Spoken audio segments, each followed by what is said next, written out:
tarde. Gente, fiz uma pequena pausa aqui no vídeo, deu um BO aqui, deu um fight entre minhas duas filhotinhas, mas já está tudo apaziguado, todo mundo vivo aqui, vamos lá.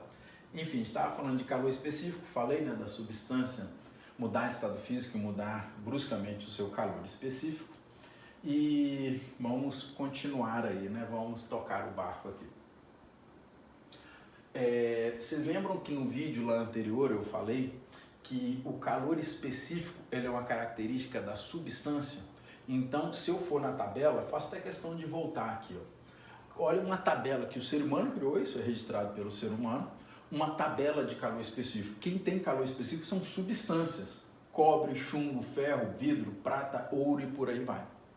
Que as pessoas confundem muito com a capacidade térmica. Um é Czinho, o outro é Czão. Czinho e Czão, Czinho, calor específico, Czão, capacidade térmica.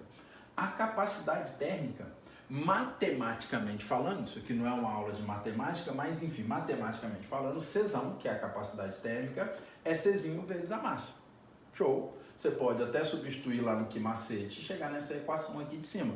Né? Você vai lá no QMacete onde tem Czinho vezes M no QMacete e troca por Czão. Mas para mim o que interessa como professor de física não é isso, não é essa ideia matemática, é você entender o conceito. Professor, quem tem Czão, quem tem capacidade térmica? Ora, a capacidade térmica é de objetos. Objetos é que tem capacidade térmica. Então, quando eu falo da água, ela tem calor específico, mas a jarra, um pote que você armazena a água, o pote, a jarra, é um objeto e vai em laboratório e mede a sua capacidade térmica. Show? Tranquilo? Se eu falar também, é muito comum falar de recipientes, né, que tenham capacidade térmica. De novo, deixa eu usar o quadro aqui para você entender fisicamente a capacidade térmica. Qual é a ideia aqui? Ficaria mais ou menos o seguinte aqui, ó. Pegando até essa equação aqui, ó, que calor é Czão, gosto de pôr assim, né, capacidade térmica, vezes ΔT. Se você isolar, Czão é calor por temperatura. Se eu analisar aqui as unidades, e agora eu quero que o aluno saiba fisicamente ler essas unidades, a capacidade térmica, vou colocar nas unidades mais usual, né? Seria caloria por grau Celsius. Saiu meio feio aqui, mas tudo bem. O que eu quero que o aluno entenda? Suponho que eu pego uma garrafa de café que eu tenho aqui na minha cozinha, vou inventar um exemplo aqui e falar que a capacidade térmica da minha garrafa de café, digamos, estou inventando um valor, gente, pelo amor de Deus, digamos é de 150 calorias por grau Celsius. O que o aluno tem que entender, como é que eu leio isso aqui fisicamente falando? A cada 1 grau Celsius que subir a temperatura da minha garrafa de café, ela rouba de energia do meu café 150 calorias. Então, se a minha garrafa de café subir 2 graus Celsius, ela acabou de roubar 300 calorias do meu café e por aí vai. Então, eu vejo quanto que eu preciso de energia por grau Celsius para esse objeto mudar a sua temperatura.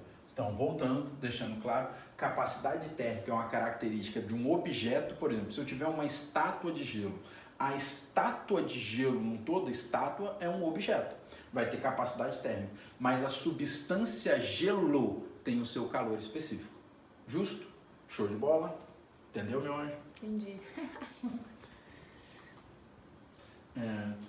Calorímetro, né? Eu gosto sempre de deixar claro o que é o calorímetro, porque o nome assusta um pouco, né? Fala assim, um calorímetro, o aluno lê esse nome no enunciado, já fica apavorado, eu não sei o que é calorímetro, vou abandonar o exercício. Gente, o calorímetro é a coisa mais boba que tem. Olha aqui uma foto de um calorímetro, até achei muito bonitinho esse esquema, mas o calorímetro ele não passa de um balde. Então, quando você estiver lendo um exercício, dentro de um calorímetro foi depositado. Ora, dentro de um balde foi depositado.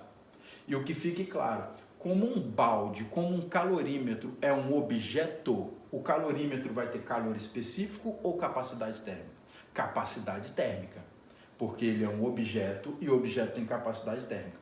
Com um detalhe, preparando vocês para o exercício, quando falar no exercício que o calorímetro, que o balde é ideal, você agradece a Jesus, porque se ele é ideal, ele não entra nas suas contas. Finge simplesmente que ele não existe, bola para frente, show de bola. Mas se o calorímetro não for ideal, ele vai até te fornecer a capacidade térmica desse calorímetro e ele vai ter que entrar nas suas contas.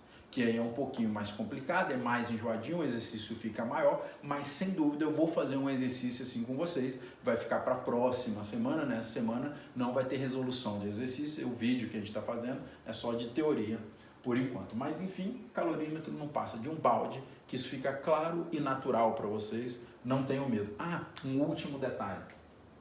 Eles costumam falar que o calorímetro pode ter o calorímetro perfeito, tem paredes adiabáticas. O que é uma parede adiabática? A parede adiabática não permite a troca de calor. Tá tudo certinho aí, meu anjo? Peraí, agora tá. Tava dando... Não, parece que a luz ficou meio... Não, tá tudo beleza? Tá. Enfim, quando falar que as paredes são adiabáticas, quer falar que é um calorímetro perfeito, que não há troca de calor pelas paredes desse calorímetro. Na prática isso é impossível, mas eles falam isso para o exercício ficar mais fácil, isso ajuda a gente. Então, quando fala que é adiabático, não permite a troca de calor. Gente, seguindo aqui em frente, vamos lá. Assim, chegamos agora, eu já falo que isso aqui, isso aqui de fato é uma introdução ao calor latente, o calor utilizado para mudança de estado físico. Aqui parece até mais um esqueminha, tirei ele de um livro de química. As mudanças de estado físico, eu acho que vocês veem isso, já viram com os professores de vocês de química, tranquilo isso aqui para todo mundo, né? O que é uma fusão, uma sublimação, ressublimação, condensação, liquefação e por aí vai. Tem os nomes aqui e tem uma coisinha que é importante aqui para mim na física. Todo processo em que o corpo libera energia,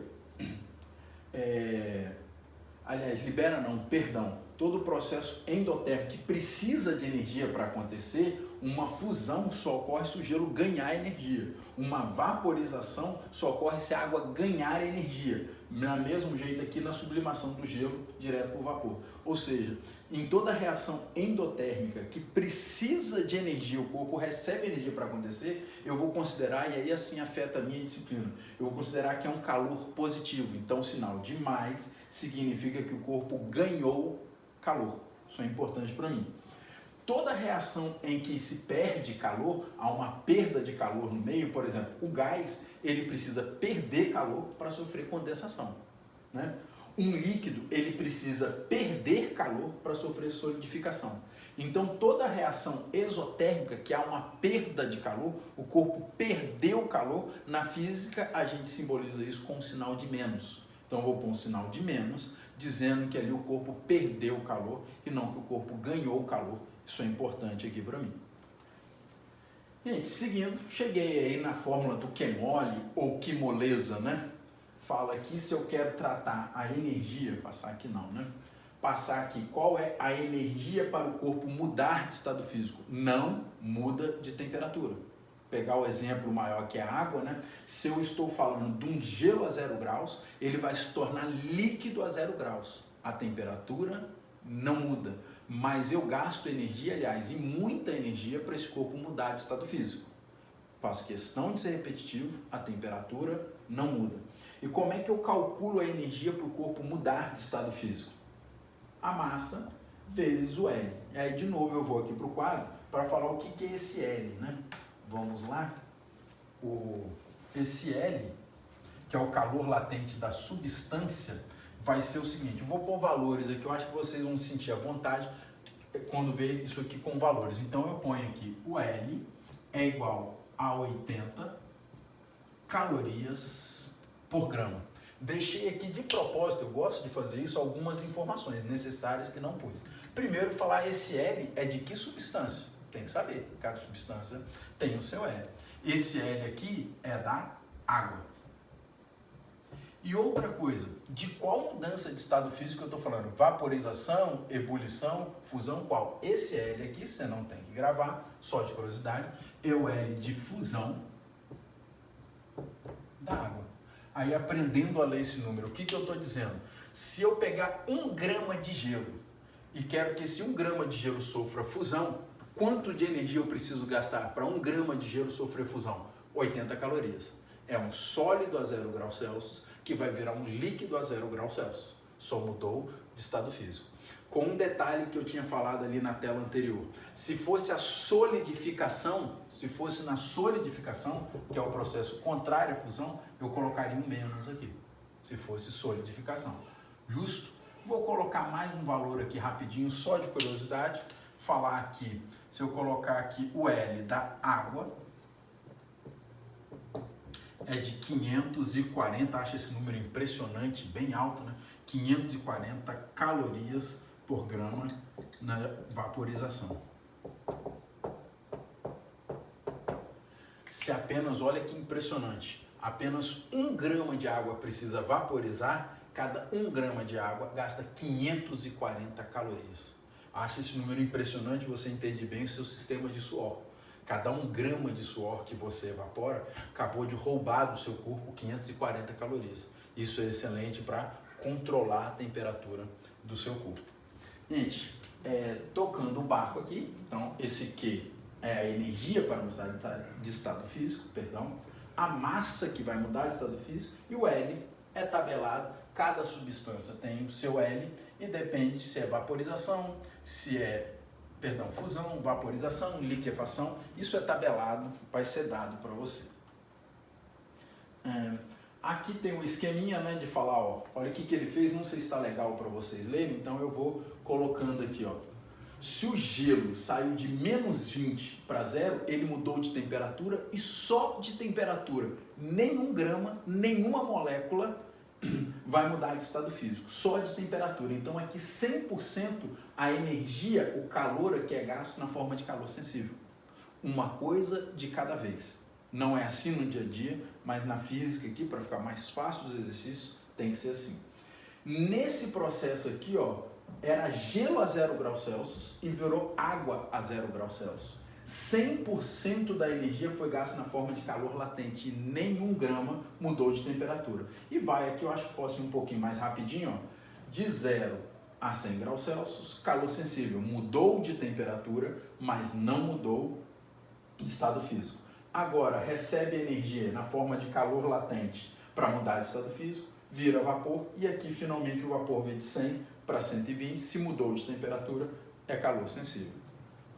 Gente, para terminar aqui, eu tenho um gráfico, ó, ou está mudando de temperatura, ó, a temperatura aqui no eixo Y está mudando de temperatura e não muda de estado físico, e quando é na reta aqui, ó, sólido mais líquido, eu estou tendo mudança de estado físico, aqui no caso, obviamente, a fusão, vaporização e por aí vai. Tranquilo? Nos exercícios, acho que vocês vão sentir, quando eu fizer um exercício com vocês, uma confiança bem maior de analisar esse gráfico, fazer. Acho que o pessoal da química fala esse gráfico com vocês também de uma substância pura, né? Isso aqui na química, eles falam que isso aqui é obedecido por uma substância pura, uma substância não pura, inclina aqui um pouquinho, que é o que a gente tem no dia a dia, né? A água que a gente usa no dia a dia, todas as substâncias não puras. Mas, enfim, deixar isso aí para o pessoal da química que fala com mais autoridade do que eu.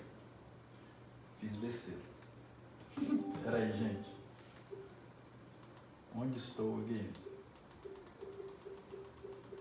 Só um segundinho, gente, foi mal. Acho que achei aqui.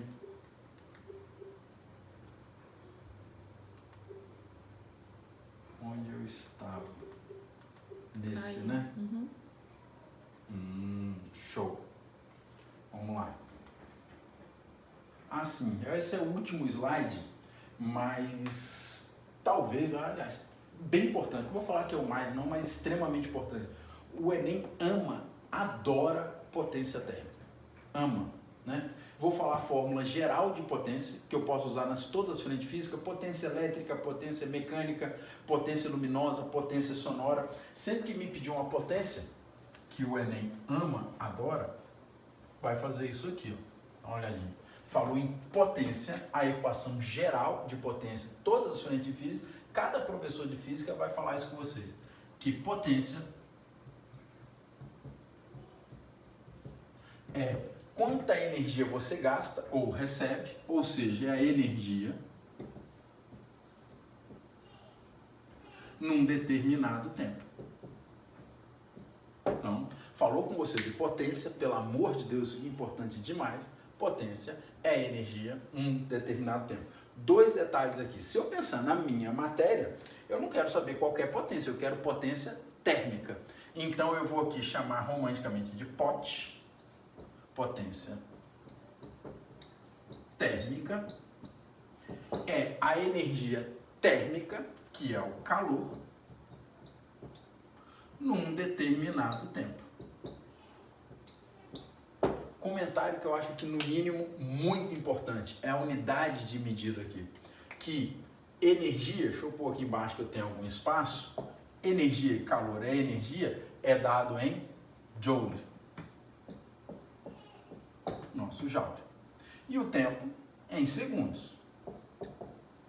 Aí é que vem o grande detalhe que alguns alunos não se ligam, eu preciso demais nas questões, que joules por segundo é o watts. Então, joules por segundo, watts. Tranquilo? Gente, essa aula de teoria termina por aqui. Espero ter ajudado vocês de alguma forma. E lembrando, né, que vai mais um pouquinho, ainda tem que fazer uma aula de trocas de calor, que ainda não fiz, para complementar esse capítulo, que da minha frente é o capítulo mais importante do ano, esse capítulo. E, enfim, mais exercícios pertinentes a isso aqui já estão lá para vocês, vai estar lá tudo bonitinho, são 25 exercícios e vai ter muito exercício do Enem, o Enem ama esse assunto. Gente, espero ter ajudado vocês, é a primeira videoaula que eu faço na minha vida, espero que tenha ficado bom, beijos para todo mundo, fiquem com Deus.